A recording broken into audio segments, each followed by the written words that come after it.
Welcome to MT. Hope you enjoy the video.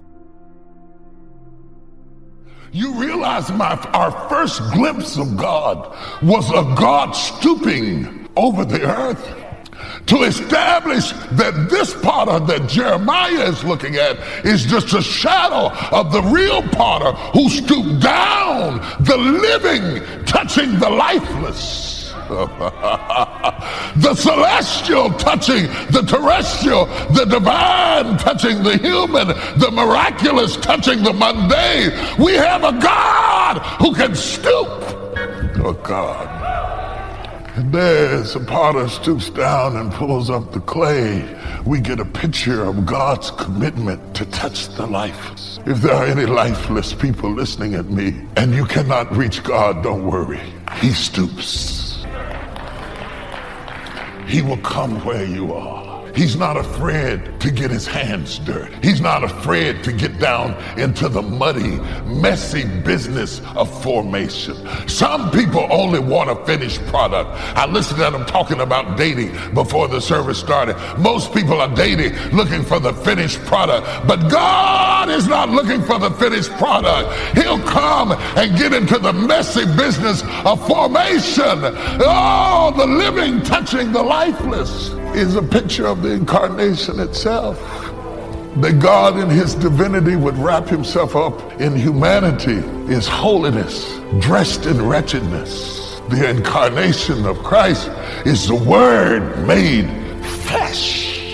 The Word wrapped in clay. That's all he needed Mary for. He was the Word before Mary's mama met her daddy. But he said, Mary, I need to borrow some clay. And the Spirit of God came up on her. Not even saying a word when he did it, but it was to make the silent sermon that we call Jesus, who is the Word walking in the garden. Write that down, the Word walks. The Word walks. It's not just that the Word talks. It's that the Word walks. The Word walks. The Word walks.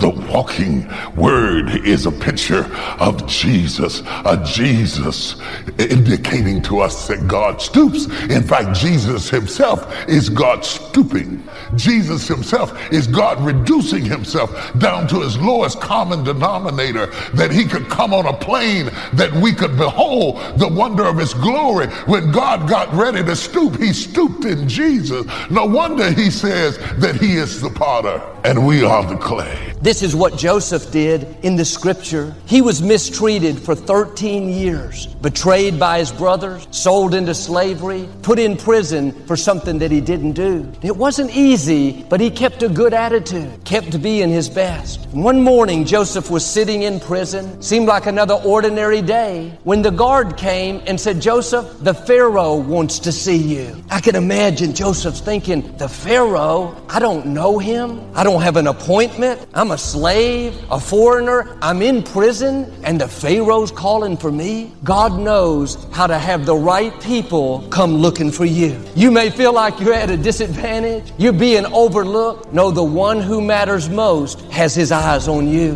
The one who controls the universe, the Most High God, is watching after you. He's working out his plan for your life. Joseph walked in and was standing in the presence of one of the most powerful people of that day. He interpreted the Pharaoh's dream. He was so impressed, he made Joseph the prime minister of Egypt, second in command. It happened quickly. Joseph didn't have to run for office. The Pharaoh didn't hold a vote. He didn't interview candidates for 6 months. Right on the spot, he made Joseph the prime minister. God knows how to do a quick work.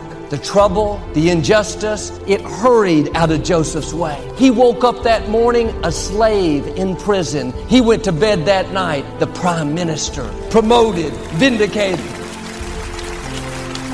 Don't be discouraged by what's not changing. Like Joseph, you may be doing the right thing and the wrong thing is happening. Your time is coming. God has these destiny moments where He's going to suddenly catapult you to a new level. It's not going to be a long process. It's going to happen quickly, unexpectedly. The right people are going to come looking for you. The promotion, the opportunity, the vindication is going to come tracking you down. After the Israelites came through the Red Sea, they wandered in the desert for 40 years. They thought their obstacles were too big, their enemies too strong. That kept them from going into the promised land. Now, years later, their children and grandchildren were about to cross the Jordan River and go into the land that God promised. The problem was the land was occupied with these incredibly strong, powerful people called the Anakites. They were descendants of giants. You can imagine how intimidated the Israelites must have felt. And standing at the brink of the Jordan, no doubt contemplating whether or not they should go in, God gave them a promise that helped push them over. He said in Deuteronomy 9, "Today you are about to see people that are much stronger and much more powerful. But the Lord your God will cross over ahead of you like a devouring fire.